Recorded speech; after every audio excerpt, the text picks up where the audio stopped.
বাংলাদেশের সাম্প্রতিক রাজনৈতিক আর সামাজিক পরিস্থিতি নিয়ে এটি একটি দ্রুত পর্যালোচনা। কোনো গণতন্ত্র নই, এখন হচ্ছে স্বৈরতন্ত্র এবং জঙ্গি শাসন। বিএনপি বিশ্বাস করে যে জনগণের সকল ক্ষমতার উৎস। ডক্টর মোহাম্মদ ইউনূস অবৈধভাবে ক্ষমতা দখল করে আমাদের দেশটাকে সম্পূর্ণ ধ্বংসের দিকে নিয়ে গেছে। Seven Sisters, they are landlocked country. জনগণই নাকি সকল ক্ষমতার সকল শক্তির উৎস। কি পাগল! দেশ কিন্তু এখন একই সাথে অভ্যন্তরীণ সংকট আর আন্তর্জাতিক কূটনীতির এক জটিল খেলার মধ্যে আছে। দেশের ভেতরে কিন্তু অস্থিরতা বাড়ছে। যেমন ধরুন, শরীয়তপুরের চিকিৎসক খোকন দাসের ওপর যে ভয়াবহ হামলা হলো, আবার জুলাই অভ্যুত্থানের পর যে সাংস্কৃতিক আন্দোলন ইনকিলাব মঞ্চ গঠিত হয়েছিল, তারাও এখন দেশ জুড়ে মার্চ ফর জাস্টিস ডেকেছে। মানে পরিস্থিতি বেশ উত্তপ্ত। দ্বিতীয়ত, রাজনীতির মাঠেও কিন্তু নতুন খেলা শুরু হয়েছে। প্রায় ১৭ বছর পর জামায়াতে ইসলামী আবার রাজনীতিতে ফেরার ঘোষণা দিয়েছে। আর শুধু তাই নয়, তারা ভবিষ্যতের সরকার গঠনের জন্য ৩টা শর্ত দিয়েছে।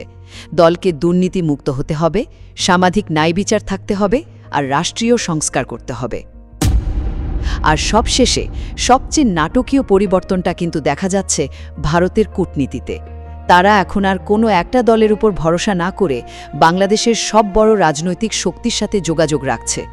যেমন ভারতের প্রধানমন্ত্রী নরেন্দ্র মোদী বিএনপির ভারপ্রাপ্ত চেয়ারম্যান তারেক রহমানকে একটা শোকবার্তা পাঠিয়েছেন, যেখানে তার নেতৃত্বের প্রশংসাও করা হয়েছে। বিশ্লেষকরা এটাকে একটা দাবা খেলার সাথে তুলনা করছেন। মনে হচ্ছে ভারত পুরো বোর্ড নতুন করে সাজিয়ে ভবিষ্যতের সম্ভাব্য বিজয়ীর জন্য তৈরি হচ্ছে। সব মিলিয়ে দেশের ভেতরের অস্থিরতা আর বাইরের এই কূটনীতিক চাল, এই দুটো মিলে বাংলাদেশের ভবিষ্যৎকে এক নতুন দিকে ঠেলে দিচ্ছে। রাষ্ট্র যখন তার সংখ্যালঘু নাগরিকদের নিরাপত্তা দিতে পুরোপুরি ব্যর্থ হয় এবং তাদের চরম বিপদের মুহূর্তে পাশে দাঁড়ায় না, যেমনটা খোকন দাসের পরিবারের ক্ষেত্রে হয়েছে, তখন সেই রাষ্ট্রকে স্থিতিশীল বলা যায় কি? আমরা আরও গভীর কোনো অনিশ্চয়তার দিকে এগোচ্ছি। আমার মতে আমরা যা দেখছি তা একটা প্রয়োজনীয় কৌশলগত পুনর্বিন্যাস। হ্যাঁ, হয়তো স্বল্পমেয়াদে কিছুটা অস্থিরতা তৈরি হচ্ছে, কিন্তু তা দীর্ঘমেয়াদে স্থিতিশীলতার একটা সম্ভাবনা তৈরি করছে। এখানেই আমার দ্বিমত, কারণ আমি তো এখানে পুরোপুরি ভিন্ন একটা চিত্র দেখছি। আমার কাছে এগুলোকে স্থিতিশীলতার লক্ষণ বলে একেবারেই মনে হচ্ছে না, বরং মনে হচ্ছে সমাজের ফাটলগুলো আরও চওড়া হচ্ছে আর অনিশ্চয়তা দিন দিন বাড়ছে। ঠিক আছে, তাহলে আমার অবস্থানটা দিয়েই আমি শুরু করি। দেখুন, আমার কাছে সবচেয়ে গুরুত্বপূর্ণ পরিবর্তন যেটা মনে হচ্ছে, সেটা হলো ভারতের কূটনীতির নীতির বদল। এতদিন ধরে ভারত একটা নির্দিষ্ট দলের ওপর বলা যায় নির্ভরশীল ছিল, কিন্তু এখন তারা সেই নীতি থেকে সরে আসছে। তারা এখন বাংলাদেশের সব প্রধান রাজনৈতিক শক্তির সাথে সম্পর্ক গড়তে আগ্রহী, বিশেষ করে বিএনপির সাথে। ভারতের প্রধানমন্ত্রী নরেন্দ্র মোদীর পক্ষ থেকে বিএনপির ভারপ্রাপ্ত চেয়ারম্যান তারেক রহমানকে যে শোক বার্তা পাঠানো হয়েছে, যেখানে তার নেতৃত্বের প্রশংসাও করা হয়েছে, সেটাকে আপনি কিভাবে দেখবেন? এটা তো একটা যুগান্তকারী পদক্ষেপ। এর মানে হলো ভারত পরিবর্তিত বাস্তবতাকে স্বীকার করে নিচ্ছে এবং ভবিষ্যতের সম্ভাব্য নেতৃত্বের সাথে সম্পর্কটা স্বাভাবিক করতে চাইছে। এর পাশাপাশি দেশের ভেতরের রাজনীতির দিকেও যদি তাকান, প্রায় ১৭ বছর পর জামায়াতে ইসলামী আবার রাজনীতিতে ফিরছে এবং তারা সরকার গঠনে কিছু শর্ত দিচ্ছে, যেমন দুর্নীতিমুক্তি, সামাজিক ন্যায়বিচার। এই বিষয়গুলো রাজনীতির মাঠে একটা নতুন আলোচনার জন্ম দিতে পারে, যা শুধু ক্ষমতার পালাবদলের বাইরেও কিছু নীতিগত বিষয়কে সামনে আনবে। সব মিলিয়ে আমার মনে হচ্ছে দেশ একমুখী নির্ভরতা থেকে বেরিয়ে এসে একটা বহুমাত্রিক এবং বাস্তবসম্মত ভবিষ্যতের দিকে এগোচ্ছে। আপনি যেটাকে একটা ইতিবাচক কৌশলগত পরিবর্তন বলছেন, আমার কাছে সেটাকে গভীর সংকট এবং রাষ্ট্রীয় কাঠামোর দুর্বলতার প্রকাশ বলে মনে হচ্ছে। এর সবচেয়ে ভয়ঙ্কর প্রমাণ হলো দেশের সংখ্যালঘু সম্প্রদায়ের ওপর ঘটে চলা সহিংসতা। শরীয়তপুরে খোকন দাস নামে একজন পল্লী চিকিৎসকের ওপর যে নৃশংস হামলা হলো, তাকে কুপিয়ে পেট্রোল ঢেলে পুড়িয়ে মারার চেষ্টা করা হলো, এটা কি কোনো স্থিতিশীল সমাজের চিত্র? কিংবা ধরুন, ময়মনসিংহে দীপু দাস আর রাজবাড়িতে অমৃত মণ্ডলকে পিটিয়ে হত্যা করা হলো, এই ঘটনাগুলো কি আসলেই বিচ্ছিন্ন? আমার তো তা মনে হয় না। আর সবচেয়ে উদ্বেগের বিষয় হলো খোকন দাসের পরিবার যখন সাহায্যের জন্য এগিয়ে এলো তখন ইউনিস প্রশাসনের পক্ষ থেকে কোনো সাড়াই পাওয়া গেল না। এটা তো রাষ্ট্রের ব্যর্থতা চূড়ান্ত নিদর্শন। যখন একটা রাষ্ট্র তার নিজের নাগরিকদেরই রক্ষা করতে পারে না, তখন বাইরের দেশের কূটনৈতিক চালের কি আদৌ কোনো অর্থ থাকে? অন্যদিকে ইনকালাব মঞ্চ, জুলাই অভ্যুত্থানের পর গড়ে ওঠা সেই সাংস্কৃতিক আন্দোলন এখন মার্চ ফর জাস্টিসের ডাক দিয়ে যে চূড়ান্ত আন্দোলনের হুমকি দিচ্ছে, সেটাও তো অভ্যন্তরীণ অস্থিরতারই প্রমাণ। আর ভারতের কথা বলছেন, তাদের এই অপেক্ষা করো এবং দেখো নীতি, কিংবা ধরুন ডক্টর ইউনূসের সাথে আনুষ্ঠানিক বৈঠক না করা, এগুলো তো আমার কাছে বাংলাদেশের বর্তমান নেতৃত্বের প্রতি আস্থাহীনতা আর দেশের ভবিষ্যৎ নিয়ে তাদের গভীর দ্বিধারই প্রতিফলন বলে মনে হচ্ছে। আমি বুঝতে পারছি আপনি ভারতের নীতিকে কেন দ্বিধা হিসাবে দেখছেন, কিন্তু এখানেই আমার সবচেয়ে বড় দ্বিমত। আমার মনে হয় এটা দ্বিধা নয়, বরং এটা একটা অত্যন্ত বিচক্ষণ কূটনৈতিক চাল। উৎসগুলোতেও তো বিষয়টাকে একটা দাবা খেলার সাথে তুলনা করা হয়েছে। ভারত এখন আর বোর্ডের শুধু একটা ঘুঁটির উপর বাজি ধরছে না, বরং পুরো বোর্ডটাকেই নতুন করে সাজিয়ে নিচ্ছে। এই দাবা খেলা কিন্তু শুধু বিএনপিকে কাছে টানা নয়, এটা চীনকেও একটা সূক্ষ্ম বার্তা দেওয়া। এতদিন ধরে আওয়ামী লীগ সরকারের সাথে ভারতের যে একচেটিয়া সম্পর্ক ছিল, সেটা বেইজিংকে একটা সহজ সুযোগ করে দিয়েছিল। এখন সব দলের সাথে সম্পর্ক তৈরি করে ভারত নিজেদের বিকল্পগুলো খোলা রাখছে এবং বেইজিংয়ের প্রভাব বিস্তারের পথটাকেও জটিল করে তুলছে। দেখুন, যখন একটা প্রভাবশালী প্রতিবেশী দেশ সব প্রধান দলের সাথে কাজ করতে চায়, তখন সেটা দেশের অভ্যন্তরীণ রাজনীতিতেও একটা সুস্থ প্রতিযোগিতার পরিবেশ তৈরি করে, যা একদলীয় আধিপত্যের ঝুঁকি কমায়। কিন্তু আপনি যেটাকে দাবা খেলা বলছেন, সেই খেলায় বাংলাদেশের সাধারণ মানুষ কি শুধুই পণ বা ঘুঁটি নয়? যখন খোকন দাসের মতো একজন মানুষকে পুড়িয়ে মারার চেষ্টা হয়, তখন ভারতের এই কৌশলগত চাল তার জীবনের নিরাপত্তায় ঠিক কতটুকু কাজে আসে?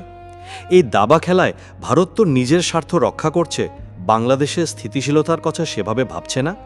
সম্প্রতি ভারতের পররাষ্ট্রমন্ত্রী এস জয়শঙ্করের সাথে পাকিস্তানের স্পিকারের যে করমর্দন হলো, সেটাকেও একটা কৌশলগত পদক্ষেপ বলা হচ্ছে। কিন্তু এর আসল বার্তাটা কি? বার্তাটা হলো এই অঞ্চলে ক্ষমতার ভারসাম্য নিয়ে ভারত গভীরভাবে উদ্বিগ্ন। এটা স্থিতিশীলতার কোনো ইঙ্গিত নয়, বরং একটা অস্থিরশীল অঞ্চলে নিজের প্রভাব ধরে রাখার একটা মরিয়া চেষ্টা। এই পদক্ষেপগুলো বাংলাদেশের মানুষের ভালোর জন্য নয়, নিজেদের কৌশলগত অবস্থানকে সুরক্ষিত করার জন্য। আপনি একটা গুরুত্বপূর্ণ প্রশ্ন তুলেছেন, কিন্তু ভারতের স্বার্থ আর এই অঞ্চলের স্থিতিশীলতা কি আসলেই পরস্পর বিরোধী? আমার তো মনে হয় দুটো একে অপরের পরিপূরক। ভারত খুব ভালোভাবেই জানে যে একটা অস্থিতিশীল বাংলাদেশ তাদের নিজেদের নিরাপত্তার জন্যই একটা বড় হুমকি।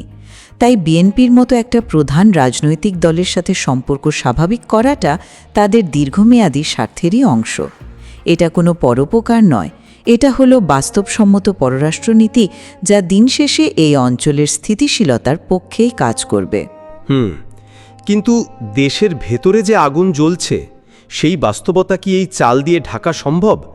আপনি বাইরের শক্তির কথা বলছেন, কিন্তু দেশের ভেতরের শক্তিগুলো তো স্থিতিশীলতার কোনো ইঙ্গিত দিচ্ছে না। ইনকিলাব মঞ্চের কথাই ধরুন না, তারা শহীদদের হত্যার বিচারের দাবিতে ৭ জানুয়ারির মধ্যে চার্জশিট দাখিলের জন্য আল্টিমেটাম দিয়েছে। এটা কি গণতান্ত্রিক চাপ, নাকি বিচার ব্যবস্থার ওপর এক ধরনের জবরদস্তি? যখন কোনো গোষ্ঠী বিচার প্রক্রিয়ার জন্য একটা সময়সীমা বেঁধে দেয়, তখন তা বিচার ব্যবস্থার স্বাধীনতাকে খর্ব করে এবং পরিস্থিতিকে আরও উত্তপ্ত করে তোলে। বিচার ব্যবস্থার উপর জনগণের চাপ তৈরি করা তো গণতান্ত্রিক জবাবদিহিতারই একটা অংশ। এটা প্রমাণ করে যে মানুষ চুপ করে বসে নেই, তারা ন্যায় বিচারের জন্য রাস্তায় নামতে প্রস্তুত। এটা তো বরং একটা আশার কথা। আশা। জামায়াতের মতো একটি বিতর্কিত দলের রাজনীতিতে প্রত্যাবর্তনকে আপনি কিভাবে স্থিতিশীলতার লক্ষণ হিসাবে দেখেন? তাদের দেওয়া 3টি শর্ত: দুর্নীতি মুক্তি, সামাজিক ন্যায় বিচার, রাষ্ট্রীয় সংস্কার। এগুলো শুনতে খুবই ভালো শোনায়, কিন্তু তাদের শর্তগুলো কি আসলেই নীতিগত, নাকি পুরনো ভাবমূর্তি একটা নতুন মোড়েকে ফিরিয়ে আনার কৌশল মাত্র? তাদের অতীতের ভূমিকা কি আমরা এত সহজে ভুলে যেতে পারি?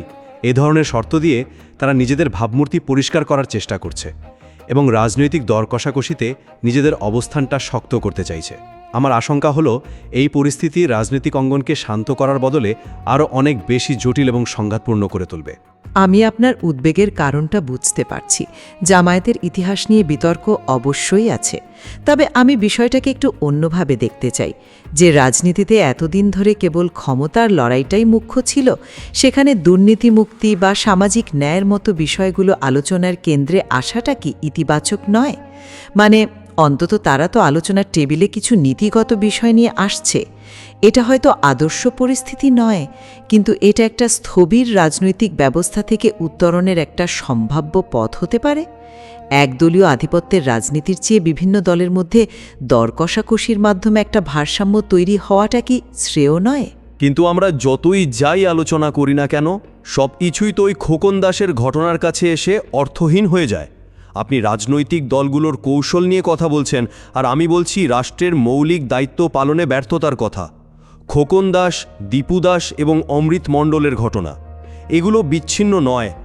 রাষ্ট্র যখন তার সংখ্যালঘু নাগরিকদের নিরাপত্তা দিতে পুরোপুরি ব্যর্থ হয় এবং তাদের চরম বিপদের মুহূর্তে পাশে দাঁড়ায় না, যেমনটা খোকন দাসের পরিবারের ক্ষেত্রে হয়েছে, তখন সেই রাষ্ট্রকে স্থিতিশীল বলা যায় কি? এটি কোনো বিচ্ছিন্ন ঘটনা নয়, এটি একটি গভীর সামাজিক ক্ষয়ের লক্ষণ। রাষ্ট্রযন্ত্র এতটাই দুর্বল বা উদাসীন যে সে তার সবচেয়ে দুর্বল নাগরিকদের রক্ষা করতেও সক্ষম নয়। এই ভয়ঙ্কর বাস্তবতাকে উপেক্ষা করে কোনো রাজনৈতিক আলোচনা আমার কাছে অর্থহীন মনে হয়। আমি স্বীকার করছি এই ঘটনাগুলো অত্যন্ত মর্মান্তিক এবং এর কোনো অপ্রাপ্ত দান নেই। কোনো সভ্য সমাজের স্থান থাকতে পারে না, একদমই না। তবে আমাদের এটাও বুঝতে হবে, দেশটা একটা বিরাট রূপান্তরকালীন সময়ের মধ্যে দিয়ে যাচ্ছে। যখন পুরনো কাঠামো ভেঙে পড়ে এবং নতুন কাঠামো পুরোপুরি গড়ে ওঠে না, তখন একটা শূন্যস্থান তৈরি হয়। সেই শূন্যস্থানে এ ধরনের বেদনাদায়ক বিচ্ছিন্ন ঘটনা ঘটতে পারে। একে পুরো ব্যবস্থার ব্যর্থতা হিসেবে চিহ্নিত করাটা হয়তো কিছুটা তাড়াহুড়ো হয়ে যাবে। মূল প্রশ্ন হল, এই সমস্যাগুলোর সমাধানের কোনো পথ তৈরি হচ্ছে কিনা। লক্ষ্য করুন, জামায়াতের মতো দলও কিন্তু তাদের শর্তে সবার জন্য সামাজিক বিচার নিশ্চিত করার কথা বলছে। এটা ইঙ্গিত দেয় যে রাজনৈতিক দলগুলো এখন এই সামাজিক ক্ষতগুলো সম্পর্কে সচেতন এবং ভবিষ্যতে এগুলোর সমাধানের একটা রাজনৈতিক সদিচ্ছা হয়তো তৈরি হতে পারে। সবার জন্য সামাজিক বিচার একটা খুবই সুন্দর কথা, কিন্তু যখন বাস্তবে একজন মানুষকে পুড়িয়ে মারার চেষ্টা করা হয় এবং রাষ্ট্র নীরব দর্শকের ভূমিকা পালন করে, তখন এই ধরনের রাজনৈতিক প্রতিশ্রুতিকে একেবারে ফাঁপা শোনায়। একটি সরকারের প্রথম এবং প্রধান দায়িত্ব হলো তার সব নাগরিকের জীবন রক্ষা করা। সেই মৌলিক দায়িত্ব পালনে ব্যর্থতাকে রূপান্তরকালীন সমস্যা বলে হালকা করে দেখার কোনো সুযোগ নেই। এটা একটা মৌলিক সংকট। এটা প্রমাণ করে যে দেশের সামাজিক বুননটাই ছিঁড়ে গেছে এবং রাষ্ট্র তার নাগরিকদের আস্থা হারিয়েছে। মানে ভোরের আলো আসার আগে যদি সব পুড়ে ছাই হয়ে যায়, ফাঁপা রাজনৈতিক প্রতিশ্রুতি দিয়ে তো খোকন দাসের ক্ষত সারানো যাবে না। এই গভীর ক্ষতর উপর রাজনৈতিক কৌশলের প্রলেপ দিয়ে স্থিতিশীলতা আনা সম্ভব নয়। আমার চূড়ান্ত বক্তব্য হল, বাংলাদেশ একটি জটিল এবং বলা যায় বলিষ্ঠ কিন্তু অপরিহার্য পরিবর্তনের মধ্য দিয়ে যাচ্ছে। কূটনৈতিক ক্ষেত্রে ভারতের বাস্তবসম্মত নতুন নীতি এবং দেশের অভ্যন্তরে বিভিন্ন রাজনৈতিক শক্তির পুনরুত্থান, হ্যাঁ, স্বল্পমেয়াদী কিছু অস্থিরতা এবং খোকন দাসের মতো বেদনাদায়ক ঘটনা তৈরি করলেও দীর্ঘমেয়াদে এটি একটি আরও ভারসাম্যপূর্ণ ও স্থিতিশীল গণতান্ত্রিক ব্যবস্থার ভিত্তি স্থাপন করতে পারে। এটি একটি যন্ত্রণাদায়ক কিন্তু প্রয়োজনীয় রূপান্তর। এটা স্থিতিশীলতার দিকে যাত্রা নয়, বরং একটি গভীর সংকটের দিকে আরও এক ধাপ এগিয়ে যাওয়া। এটা স্পষ্ট যে বাংলাদেশের বর্তমান পরিস্থিতি খুবই বহুমাত্রিক এবং এর কোনো সহজ সরল ব্যাখ্যা বা সমাধান এই মুহূর্তে আমাদের হাতে নেই।